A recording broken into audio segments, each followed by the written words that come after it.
berusia 8 tahun, Angelin akhirnya ditemukan tewas dikubur di kandang ayam di rumah orang tua angkatnya. Seperti apa kesedihan ibu kandung Angelin yang histeris mengetahui nasib putrinya? Saksikan liputan lengkapnya hanya di Celebrity Pagi.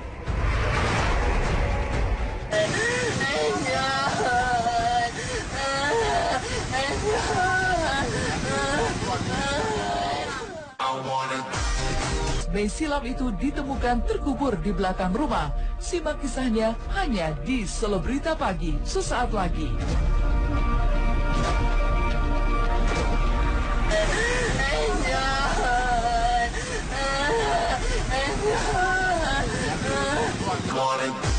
Bocah berusia 8 tahun, Angelin, yang dinyatakan hilang sejak 18 Mei 2015, akhirnya ditemukan tewas.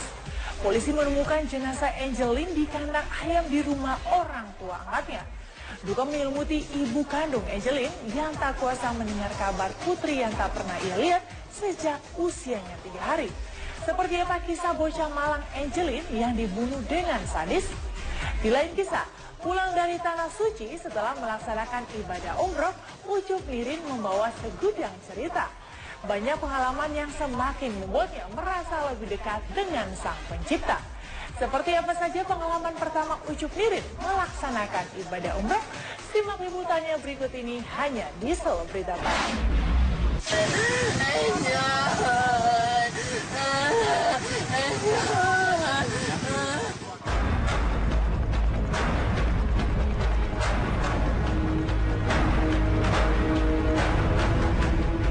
Gadis kecil asal Bali, Angelin, yang menghilang sejak 16 Mei lalu di halaman belakang rumahnya akhirnya ditemukan.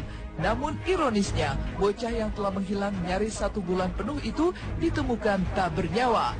Bahkan jasad gadis kecil itu dikubur secara tak layak di halaman belakang rumahnya di Jalan Sedap Malam Sanur nomor 26. Saat ditemukan, tubuh bocah malang itu telah membusuk. Penemuan raga Angelin kemarin pun memecah tangis duka keluarga, terutama ibunda Angelin yang histeris saat mengetahui putrinya telah ditemukan dalam kondisi tragis tak bernyawa lagi.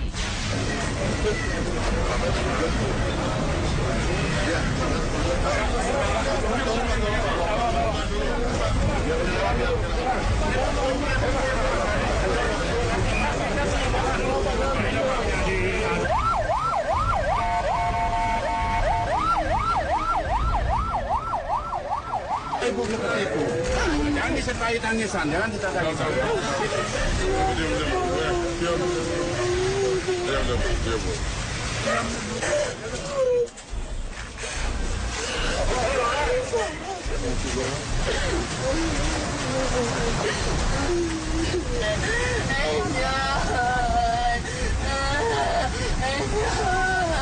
Kita akhirnya menemukan ya bahwa Angelin dalam keadaan telah meninggal dunia. Kita temukan di areal belakang rumah, dekat kandang-kandang ayam, tepatnya dekat pohon pisang. Anak kecil itu selalu menjadi korban ya. Kenapa? Karena mereka belum mempunyai daya atau power untuk melawan gitu kan. Misalkan ada penculikan, terus ada karena masalah harta gitu kan, terus anak lagi yang jadi korban, terus kalau orang tuanya bercerai anak lagi yang jadi korban gitu. Dan kalau misalkan ada apa-apa anak itu kadang-kadang ada yang orang tua sampai ngebunuh anaknya gara-gara nyusahin gitu, misalkan rewel gitu. Itu apa sih, itu sih semua udah kalau dipikir akal sehat sih udah udah nggak masuk akal. Dan harusnya memang sejak dini tuh kita harus saya sih terutama ya, karena saya kan sebenarnya suka anak kecil gitu, dan pengen suatu saat nanti anak saya juga bisa main, bisa tumbuh dan bisa menjadi dewasa, dan kelak saya bisa melihat dia menjadi orang yang sukses seperti itu. Itu pasti harus kita bisa ngambil pelajaran dari itu semua sih sebenarnya.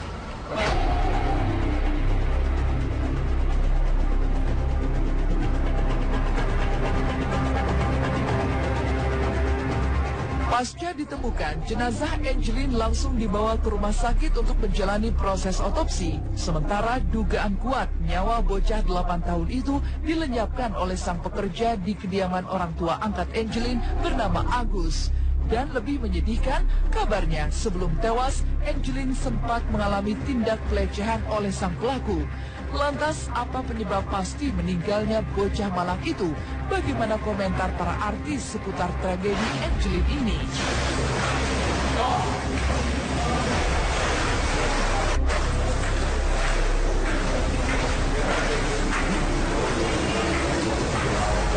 Kita akan menunggu hasil keterangan.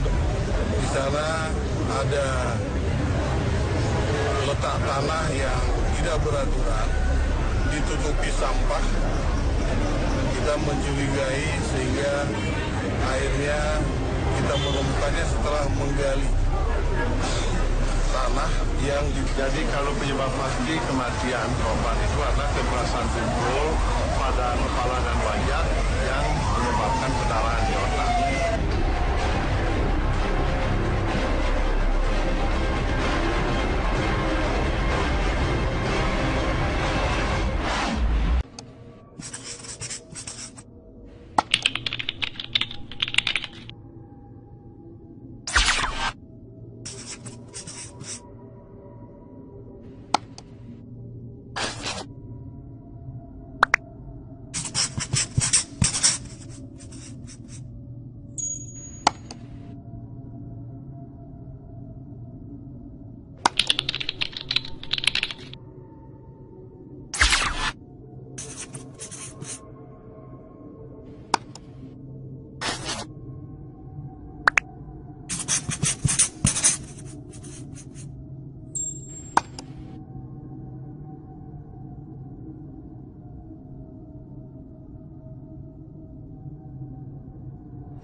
setelah menggali tanah yang jadi kalau penyebab pasti kematian korban itu adalah kekerasan tubuh pada kepala dan wajah yang menyebabkan pendarahan di otak.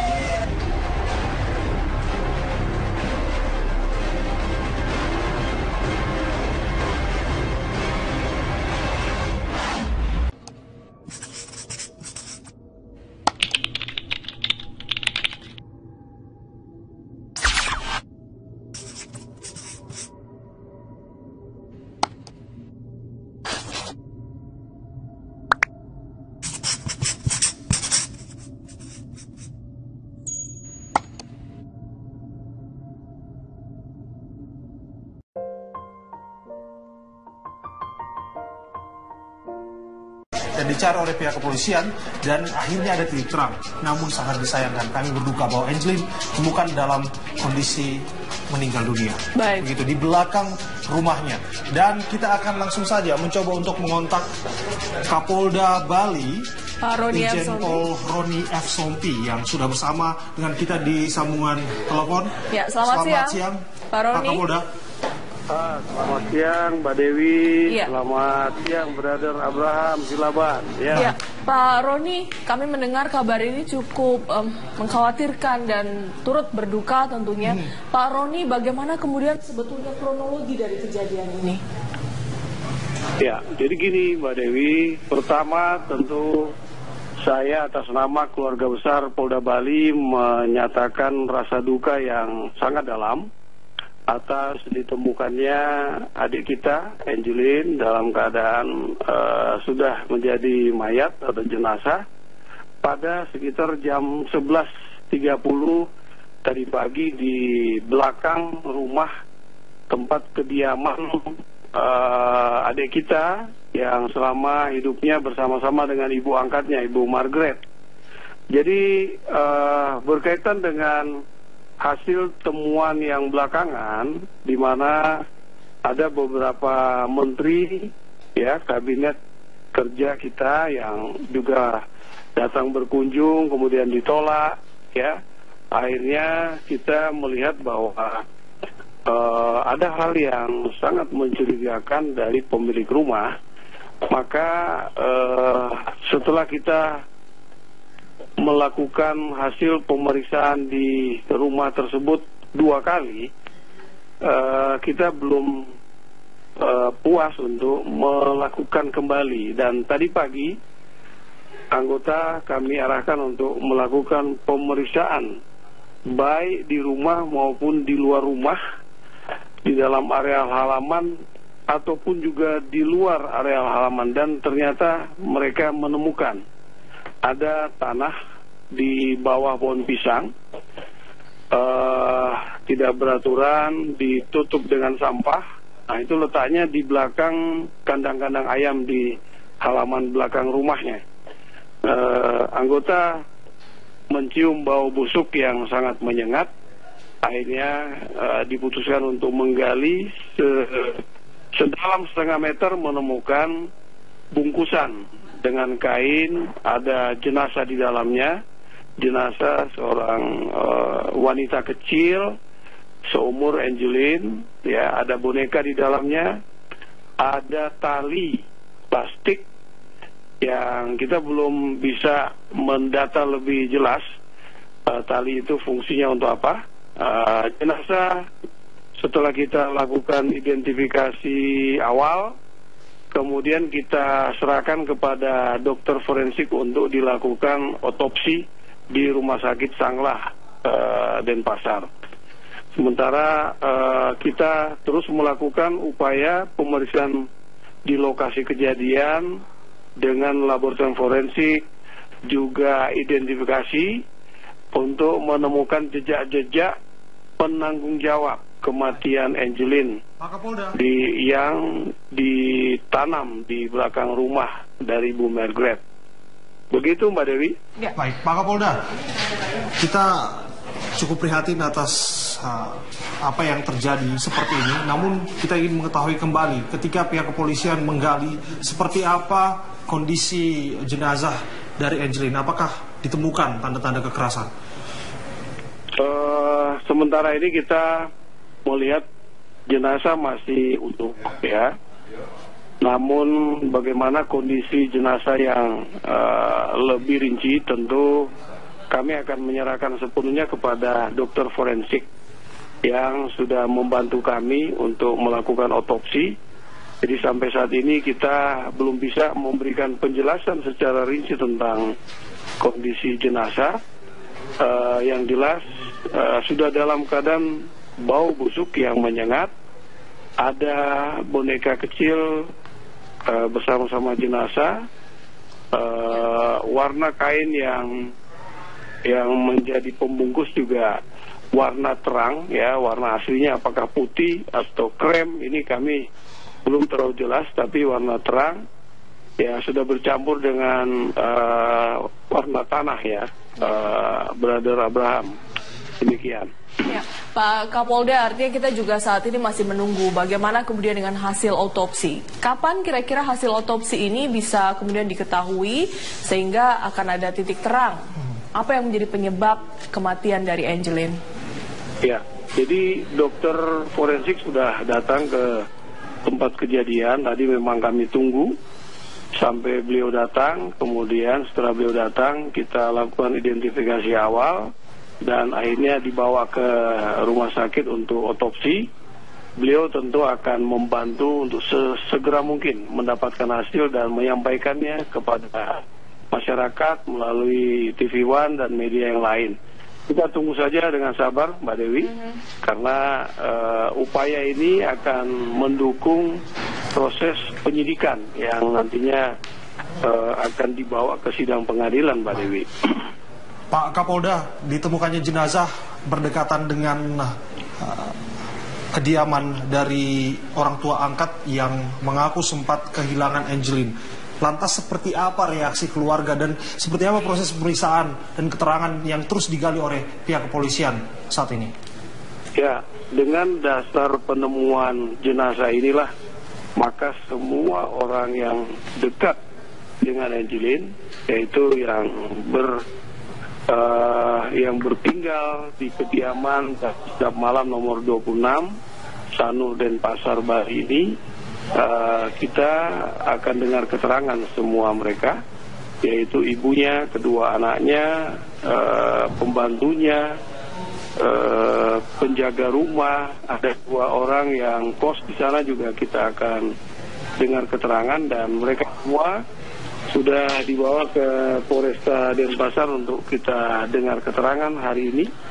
Semua yang nantinya akan memberikan kontribusi tentang pembuktian penyebab kematian dan penanggung jawab kematian ini akan kita lakukan pemeriksaan sebagai saksi, dan mungkin saja ada yang bisa ditingkatkan menjadi tersangka di antara mereka, atau siapa saja yang bisa kita buktikan berdasarkan hasil pengolahan tempat kejadian, hasil pengolahan terhadap jenazah, dan bukti-bukti lain yang mendukung hasil penyelidikan ini. Baik, begitu, Pak Brother Abraham. Ya. Iya, Pak Kapolda, semasa hidupnya Angelin ini, apakah benar ada indikasi semasa hidupnya pernah menjadi korban kekerasan dari orang tua angkatnya sendiri? Ya, itu keterangan yang kita peroleh dari beberapa guru, ya, dan tentu itu akan menjadi masukan yang sangat baik, yang selama ini juga menjadi masukan penuntun kita untuk mengarahkan pencarian terhadap Angelin selama ini. Kita tidak akan mengabaikan informasi-informasi tersebut. Nanti hasil otopsi yang akan dilakukan dokter juga kita akan mintakan apakah bisa membuktikan tentang hal-hal tersebut, ya, sehingga hal ini akan bisa menjadikan dasar untuk penempatan pasal pidana yang bisa kita persangkakan terhadap penanggung jawab kematian Angelin, anak kita yang selama ini kita cari. Begitu, Mbak Dewi. Ya. Baik, terima kasih Pak Kapolda, Irjen Pol Terima kasih. Ya, Pak Abraham. Selamat siang. Bersama kami. Pak Dewi. Ya, baik. Terima kasih. Selamat siang. Kita terprihatin atas apa yang terjadi, sangat tentu saja disayangkan begitu ya, ketika informasi yang beredar Angelin hilang dan semua pihak mencari, bahkan ada 2 menteri waktu itu yang turun langsung ke Bali untuk mengecek apakah benar Angelin hilang, di mana keberadaannya, mencari informasi begitu, dan hingga saat ini pun kita mendapatkan titik terang bahwa Angelin ditemukan dalam kondisi tidak bernyawa. Sudah tidak bernyawa dan ditemukan tidak jauh dari rumah orang tua angkatnya. Kita berharap bahwa pelaku harus ditindak secara hukum. Semoga segera ada titik terang begitu ya. Baik, kita beralih ke informasi lain, pemirsa, ini mengenai aksi brutal kawanan geng motor di wilayah Banjar, Jawa Barat yang terekam oleh kamera CCTV. Ya, tanpa alasan yang jelas 2 warga yang tengah berbelanja dan 2 pedagang dipukuli dan dikeroyok oleh kawanan geng motor.